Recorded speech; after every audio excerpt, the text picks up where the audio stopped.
पुढची बातमी बघूयात। मुख्यमंत्री देवेंद्र फडणवीस हे उद्यापासून महानगरपालिकेच्या प्रचाराचा नारळ वाढवणार आहेत आणि महानगरपालिकेच्या प्रचारासाठी उद्या सांगलीमध्ये मुख्यमंत्र्यांची पहिली जाहीर सभा होणार आहे।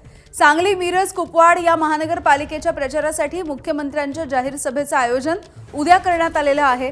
यासोबतच इचलकरंजीमध्ये देखील मुख्यमंत्र्यांचा रोड शो आयोजित करण्यात आलाय। उद्या संध्याकाळी मुख्यमंत्री मुंबई महानगरपालिकेच्या प्रचारासाठी सुरुवात करतील आणि वरळीच्या NSCI डोम या ठिकाणी मुख्यमंत्री आणि उपमुख्यमंत्र्यांच्या उपस्थितीमध्ये महायुतीचा पहिला मेळावा उद्या पार पडेल। एबीपी माझा, उघडा डोळे बघा नीट।